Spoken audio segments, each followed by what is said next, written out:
Beneath a sky that appeared tranquil, ancient currents of fate were already stirring. Seals long buried began to tremble.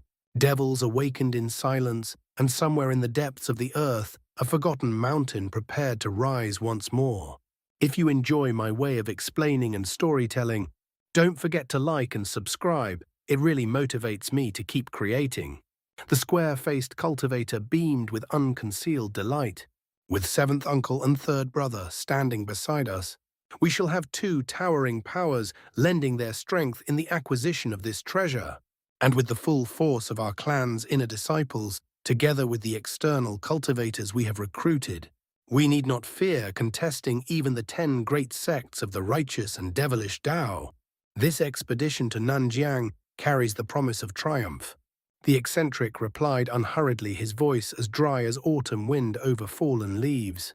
I shall lend my strength and nothing more. Whether the Ye clan can slip free from the grasp of the righteous and devilish Tao will depend on your own capabilities. At these words, the square-faced man and the aged Taoist nun rejoiced inwardly.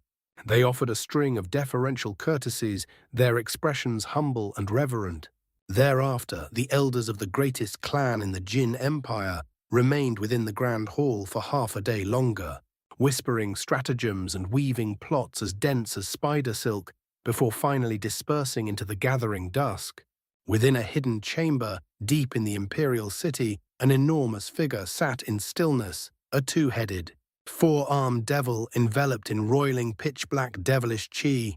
From beneath that shroud of darkness, a faint purple-black radiance flickered in his eyes like baleful stars smoldering in the abyss. After an indeterminate span of time, the devil released a thunderous shout. The surrounding chi surged and spiraled inward, streaming into his body like 100 rivers returning to the sea. His frame crackled violently, bones shifting and reforming in a chorus of sharp reports. With hands forming intricate incantation seals, his monstrous form gradually contracted and reshaped, until a seemingly ordinary youth stood in its place, his features uncannily resembling Han Li's. This was the elder devil, who had secretly embedded himself within the Ye clan. A sneer curved his lips. Not bad. My injuries are largely healed. So long as I do not encounter those ancient eccentrics who refuse to die, no one in the great Jin can contend with me. The Ye clan will soon make their move, and with my knowledge of ancient secrets, they will surely bring me along. When that time comes. Heh. His soft chuckle lingered in the darkness like the whisper of a blade sliding free from its sheath. Within the yin-sifting sect's hidden cavern, outside the Jin capital, Jie Tianhao addressed the endless Sky Saintess in a grave tone. I have received word that Fu Cheng of the Nine Serenities sect has appeared in Nanjiang. Were it not for a tip-off, we would never have known he attended the underground trade meet alongside that wretch surnamed Han. It is possible he is accompanying Fu Cheng. Our sect's grand elder happens to have affairs to attend to in that region and will make the journey in passing. Should he discover that Han fellow, he will personally deal with him.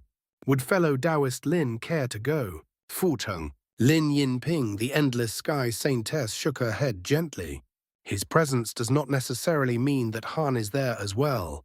I have also received news that a squadron led by Grand Immortal Shu has entered the Great Jin and will soon rendezvous with me in the capital. I must remain here for now. If we still lack concrete information by then, I will bring the group to Nanjiang. Jie Tianhao paused, surprise flickering across his face before it gave way to delight. Grand Immortal Shu has arrived as well. This is excellent news. The Grand Elder will be overjoyed. In that case, how about I remain with you and greet them together? The Grand Elder instructed me to accompany you at all times.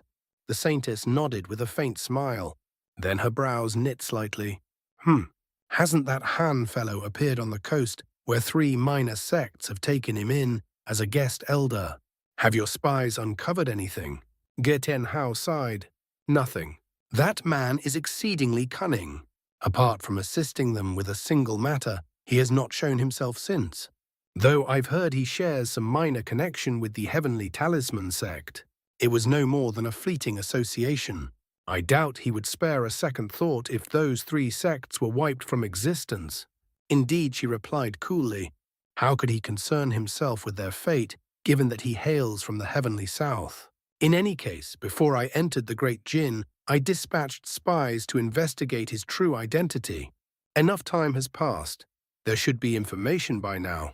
When Grand Immortal Shu arrives, we shall inquire further and better prepare ourselves for our next encounter.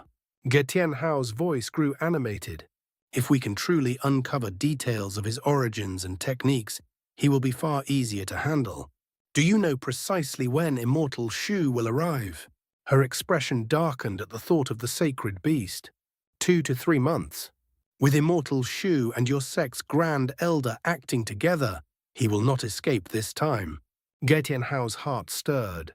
Though she claimed their pursuit stemmed from Han Li's slaughter of many soaring tribes' cultivators, this man possessed strength rivaling that of a late nascent soul expert. The endless Sky Saintess could not possibly expend such vast resources merely for vengeance. The dead did not return to life, nor was it wise to provoke such a formidable existence without deeper cause. There had to be another reason she had lingered in the Great Jinn for so many years. It seemed he would have to uncover that secret for himself. Yet none of these thoughts surfaced upon his face. Nor was the Saintess as tranquil as she appeared. She did not know how much longer she could conceal the disappearance of the holy beast's incarnation. Over these years, she had not once dared initiate contact with the higher realms. Fortunately, the incarnation had only been restrained, not slain. Its true body remained unaware. But she had to rescue it before too much time passed. When that moment came, she would exploit the yin-sifting sect's cultivators to the fullest extent possible, sparing her own forces from greater losses. With that resolve firming in her heart, her gaze hardened. On the border between Nanjiang and a neighboring province, a smiling old man traveled lightly across the earth, employing body-lightening techniques with effortless grace. He spoke animatedly to several chi condensation juniors from his sect, who had ventured beyond their gates for the first time. His tales flowed like wine, and their laughter rang bright beneath the open sky. Yet if Han Li were present and glimpsed the crafty glint hidden behind that genial smile, his heart would surely tremble. The old man was none other than Xiang Zhili, whom Han Li suspected to be a deity transformation cultivator. After Han Li's departure from the Heavenly Talisman sect, this old man had vanished inexplicably before the sect's upper echelon could investigate. His disappearance had startled them greatly, and even led to suspicions that Han Li was responsible. In the aftermath, the sect erased Xiang Zhili's existence from their records, forbidding all mention of his name. That he would now reappear after so many years was nothing short of mysterious. And the Heavenly Talisman sect was not alone in their unease. Across the vast Great Jinn, countless formidable powers sensed an undercurrent of turbulence beneath the cultivation world's placid surface. Some especially powerful sects had discreetly investigated the imperial Ye clan. They found little of substance, only that the clan's upper echelon had begun gathering with unusual frequency. As for the true nature of their designs, none could ascertain it. Storm clouds were gathering, though the sky remained clear. Several months later, a jubilant whistle pierced the heavens from the depths of the Silver Serpent Mountains, echoing far beyond the clouds. An azure streak of blinding brilliance shot forth from underground, cleaving through the sky before vanishing beyond the horizon. Cultivators who witnessed the spectacle from afar stood in stunned silence. A week later, that same azure streak sped westward, crossing vast forests and mountain ranges stretching thousands of kilometers. Soon it descended above a colossal basin, alighting beside a dense veil of toxic yellow miasma that billowed several kilometers into the air. As Han Li landed, an elderly cultivator rose from a nearby group seated in meditation and smiled warmly. "Fellow Taoist, Han, you are somewhat late." Fellow Taoists Bai and Yuan arrived several days ago. Han Li returned the salute. "I was refining a magic tool and completed it only a few days prior. I hope you will not take offense." Bai Yaoyi studied him briefly before speaking in a gentle tone. "It is of no matter. The yin winds will weaken over a span of 3 months. These few days are inconsequential. Since you hastened here after completing your refinement, perhaps you should rest and replenish your magic power first. Old Man Fu nodded. Fellow Taoist Bai speaks wisely. If we are to enter the yin-yang cave, we must preserve ample magic power beforehand. The towering Yuan and junior martial sister Chang remained silent, but their tacit expressions conveyed agreement. Very well. It would be discourteous of me to refuse. We shall enter the valley after several days of rest. Han Li inclined his head, his gaze drifting toward the yellow miasma a few hundred meters away. Through its hazy folds, the dark entrance of the valley could be faintly discerned. With a flick of his wrist, he produced a glimmering green mid-grade wood spirit stone. Sitting cross-legged, he closed his eyes and began to circulate his cultivation art. Though the others remained brimming with magic power, they too entered meditation, honing their spirits to peak condition. 2 days passed in swift succession. Han Li opened his eyes just as Old Man Fu rose and declared, "We depart." The group stood as one, radiant barriers flaring into existence around them. With my poison-warding scepter traversing the myriad poison valley will pose little difficulty, Cultivator Yuan said solemnly. However, beware the minute-venomous insects concealed within the mists. Do not allow them to breach your protective light. Were it not for the ancient restrictions laid upon this valley, it would have been far safer to fly. As he spoke, he summoned a jade scepter, gleaming with silver radiance, and stepped toward the poisonous miasma. The others followed without hesitation. Yen pointed the scepter at the mist's edge and murmured an incantation. A silver wave surged forth, parting the miasma and thinning it substantially. Without delay, the large man activated his body lightning technique and rushed inward. The others unleashed their own methods and charged into the valley after him, their figures swallowed by the shifting, toxic haze. Half a day later, deep within the myriad poison valley, bursts of silver radiance split the murky air, followed by the resounding detonations of massive fireballs. Each eruption sent waves of scorching heat rolling outward, and with every thunderous blast, dozens of venomous insects fell from the sky-charred husks, raining down like blackened petals. As the temperature soared, a miniature sea of flame surged forth across the earth, devouring the swarm without mercy. Within breaths, the insects were reduced to drifting ash scattered upon the acrid wind. Bai Yaoi clicked her tongue softly, her eyes glimmering with admiration. Fellow Taoist Han's control over fire techniques has reached the realm of perfection. Were you to claim a fire attribute, none would dare question it. Han Li replied indifferently, his tone calm as still water. It is merely the result of long practice. In my earlier years, when my cultivation was shallow, I favored the use of fireballs. Silver light flared once more, illuminating the area. The group of nascent soul cultivators emerged from within the dying sea of flames, their figures outlined in shimmering brilliance as they advanced through the fading inferno. Han Li's gaze swept into the distance and abruptly halted. A faint frown creased his brow. As the conflagration thinned the poisonous miasma ahead, something vast and indistinct began to reveal itself. Before he could extend his spiritual sense to investigate, Cultivator Yuan lifted his jade scepter.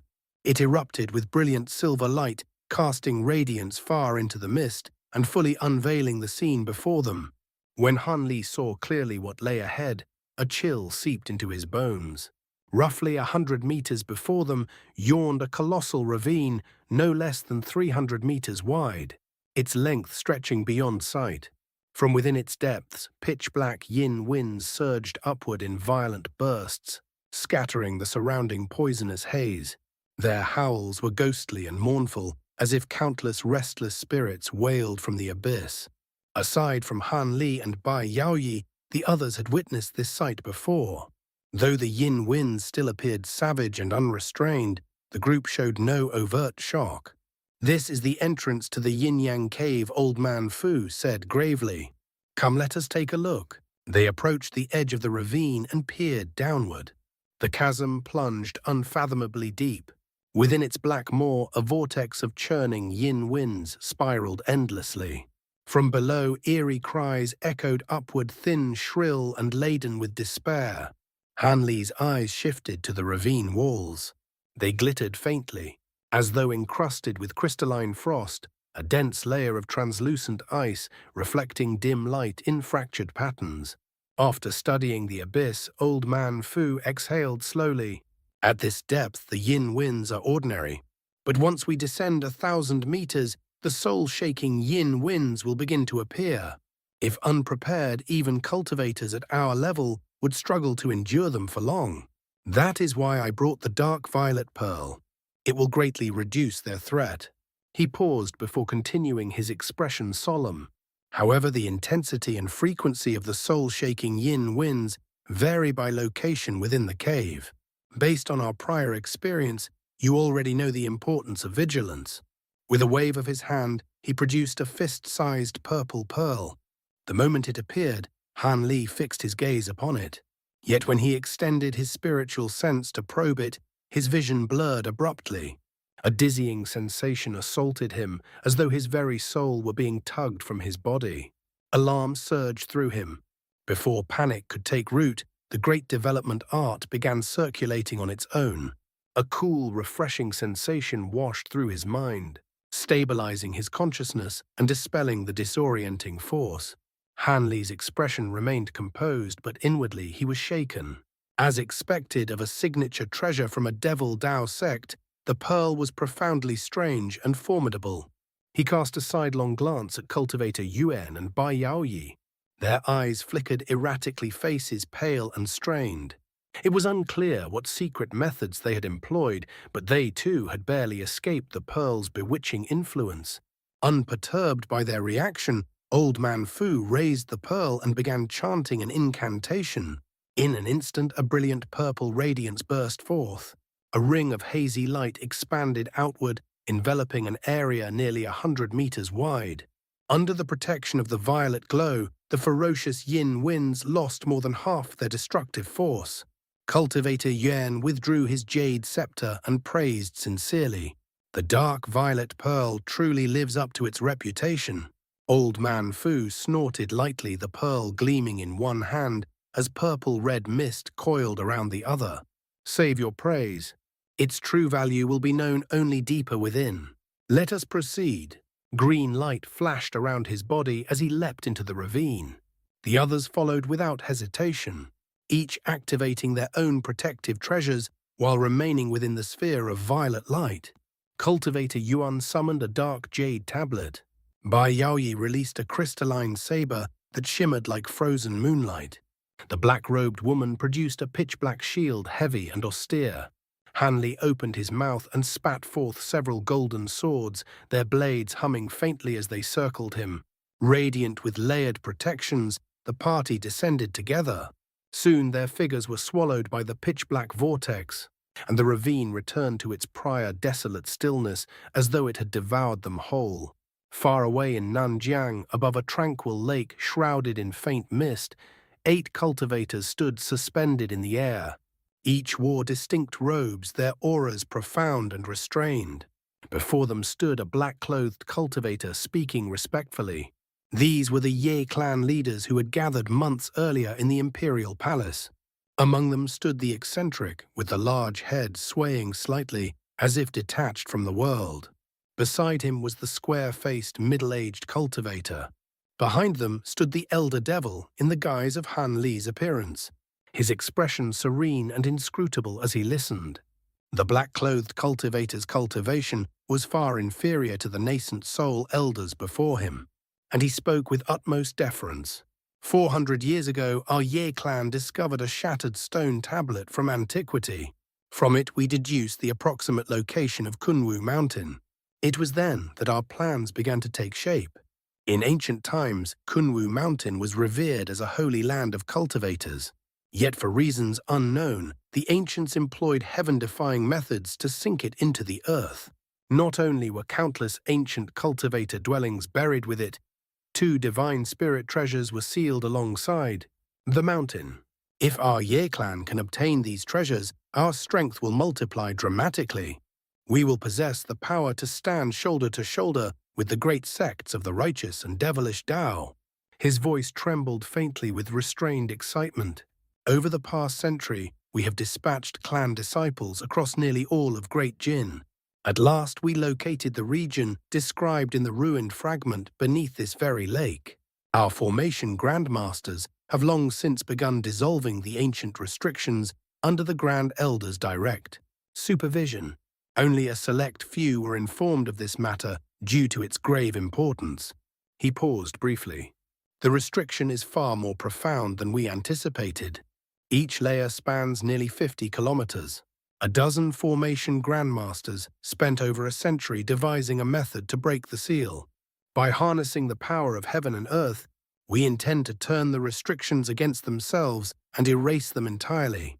The process has consumed staggering resources, countless materials, and complex spell formations. Many of the required items were exceedingly rare, and we acquired them with utmost discretion. Had word leaked, the opportunity would have been seized from us. Now the grand formation is nearly complete. Within 1 month, the final array will be laid. At that time, we shall activate a vast concealment formation to suppress the thunderous disturbance of breaking the seal. Then the elders may enter Kunwu Mountain and seize the treasures." When he finished, he stepped aside and fell silent. For a moment, the assembled elders erupted into murmurs. "Kunwu Mountain, that was our true objective. Unbelievable. I assumed it was merely an ancient dwelling. So only something as legendary as Kunwu Mountain would harbor divine spirit treasures." Excitement gleamed in their eyes. Only the eccentric, the square-faced cultivator, and the disguised elder devil remained impassive. The square-faced cultivator snorted coldly. "Do not rejoice prematurely. Breaking the seal is only the first step. If it were so simple, why would third brother summon us all and request seventh uncle's assistance? Third brother will be delayed about a month before joining us. He must evade the spies tracking our movements." A Taoist-robed elder asked anxiously, "Second brother, do you mean that Kunwu Mountain holds hidden dangers?" "More than dangers," the square-faced cultivator replied grimly. "It is possible we may not return." Shock rippled through the group. "How could that be?" cried an elder in Confucian robes. With seventh uncle and third brother, both grand cultivators, what restriction could threaten them? If only it were so simple. His voice darkened. "Think carefully. Kunwu Mountain was the sacred land of ancient cultivators. Why seal it along with 2 divine spirit treasures? What secrets lie buried within? What calamities? Unease spread among them like a shadow." The eccentric chuckled softly. "Enough. Those are but worst-case speculations. Perhaps they had no choice but to seal it. There is no need for excessive fear, only vigilance. And if anything unforeseen occurs, I will not stand idle." His calm assurance dispelled much of the tension. At that moment, the square-faced cultivator turned to the disguised elder devil. "Elder Han, you are well versed in ancient records. We will require your insight within Kunwu Mountain. Rest assured, we have already located 2 devilish artifacts. Once this matter concludes, they shall be yours." The elder devil inclined his head slightly, eyes glinting faintly. Fun fact, the name Kunwu. The name Kunwu holds deep historical resonance. Across various eras, it has referred to a legendary deity, a famed inventor of pottery, and even a renowned treasure sword during the Song dynasty, each association imbuing the name with an aura of antiquity and myth. Continuity note. As clarified, the Ye clan elder previously referred to as black-robed is in fact the square-faced middle-aged Ye clan elder mentioned earlier. The depiction above has been adjusted accordingly for consistency. The elder devil inclined his head calmly. "I shall exert myself to the utmost for those devilish artifacts." "Good. Then let matters proceed accordingly." The square-faced man's gaze swept across the group. "Everyone follow me to the bottom of the lake. Though this region is remote, we must still guard against wandering cultivators. Let us avoid unnecessary complications." As his words fell, spiritual light blossomed around him, and he plunged downward into the lake. One after another, the others followed.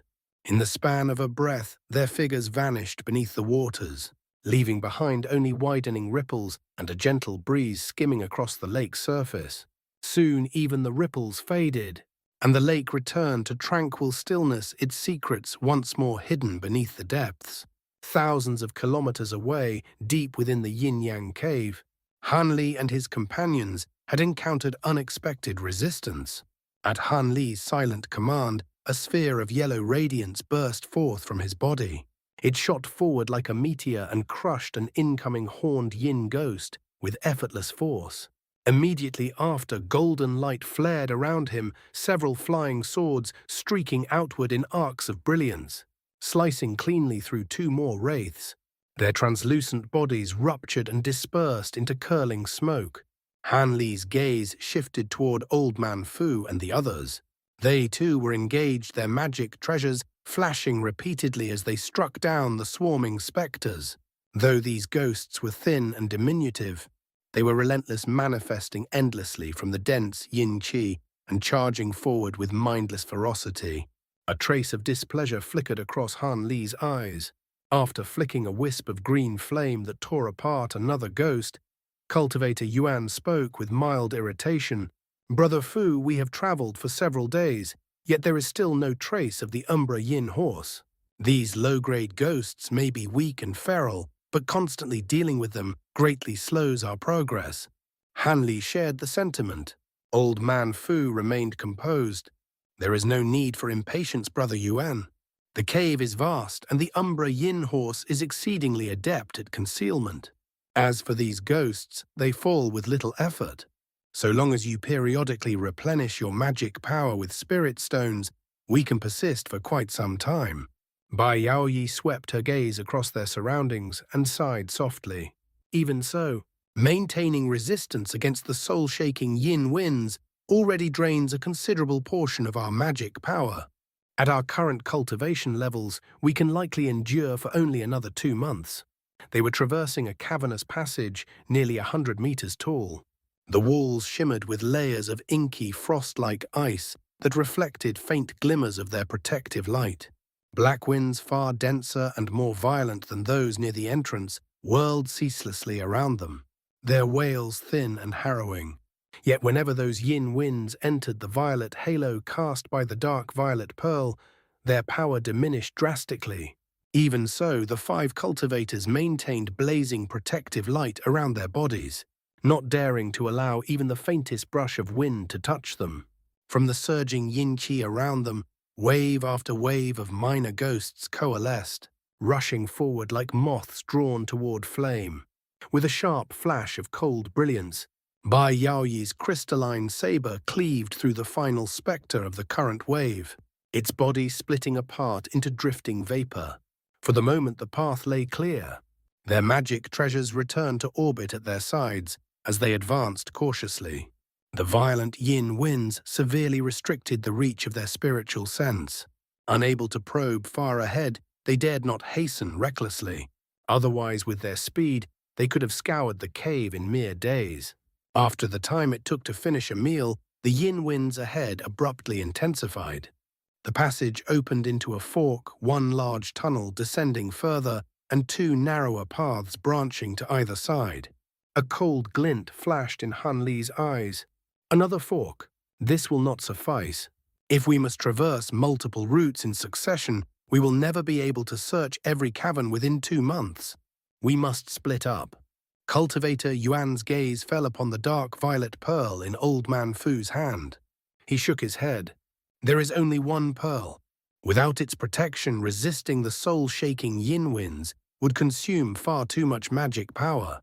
Our time within the cave would be severely reduced." Old Man Fu remained unfazed. "If the pearl is the concern, I can expend a portion of my blood essence to temporarily grant each of you its protection. Provided the yin winds do not intensify beyond their current strength, the effect should last about a week. That should suffice to probe deeply into each passage," Han Li said thoughtfully. "However, once the protective light fades, we must have a means of regrouping. We should leave behind marks of our magic power upon one another so we may track each other's location." Bai Yaoyi frowned slightly. "Though unlikely, What if one of us encounters a high-grade ghost? Cultivator Yuan snorted dismissively. If even a mid-nascent soul cultivator cannot contend with it, it would have to be a ghost monarch. But this is not a true yin underworld. How could mere accumulated yin qi give birth to such an existence? At most, there may be a handful of stronger ghosts in the deeper regions. As for the rumored ghost monarch, it remains only legend. No one has personally seen it. Besides, we have no choice but to take the risk. Once the period of weakened yin winds ends, we will no longer be able to remain here. Old Man Fu and the black-robed woman exchanged a hesitant glance. Initially, they had planned to remain together for safety, but the sheer number of branching passages exceeded their expectations. If they did not divide their efforts, returning empty-handed was a very real possibility. After a brief moment of contemplation, Bai Yaoyi voiced no objection. At last, Old Man Fu nodded decisively. Very well. We shall proceed as suggested. But be cautious. Do not travel beyond a 3-day radius from me. Otherwise, you will not receive the protective light in time. Han Li looked toward the central tunnel. Rest assured, that passage is likely the main descent. The branching tunnels should not extend too far. 3 days will suffice. Old Man Fu then spat a mist of blood essence upon the dark violet pearl. The jewel pulsed violently in response. He formed a rapid sequence of hand seals, and with his free hand drew forth a dazzling sphere of violet light from the pearl. Sweeping his gaze over the group, he first cast the sphere toward his junior martial sister. It sank into her body in a flash, and a faint ring of purple radiance encircled her form. Seeing the method's success, the others relaxed and allowed him to repeat the process upon them. After imprinting magical markers upon one another, the 5 cultivators separated into 3 groups. Old Man Fu paired naturally with his junior martial sister and plunged down the central passage. Cultivator Yuan chose one of the branching tunnels, while Han Li selected the other. Bai Yaoyi hesitated briefly, then followed after Han Li. Sensing her approach, Han Li slowed slightly, allowing her to catch up. Soon the two advanced side by side. As they proceeded, she asked lightly, "Does Brother Han feel the yin-yang cave does not live up to its fearsome reputation? It is said that once entered one faces mortal peril at every step. Yet aside from the soul-shaking yin winds, we have encountered nothing truly threatening. Could the rumors be exaggerated?" Han Li smiled faintly. "Though I am not well versed in this place, I believe its title as one of the 7 most dangerous lands in the Great Jin is well deserved. Fellow Taoist Bai, do not forget these soul-shaking winds alone would shred any cultivator below nascent soul stage, even if protected by a treasure. And we are only secure because of the dark violet pearl's light. Moreover, these past days, we have encountered only the lowest grade yin ghosts.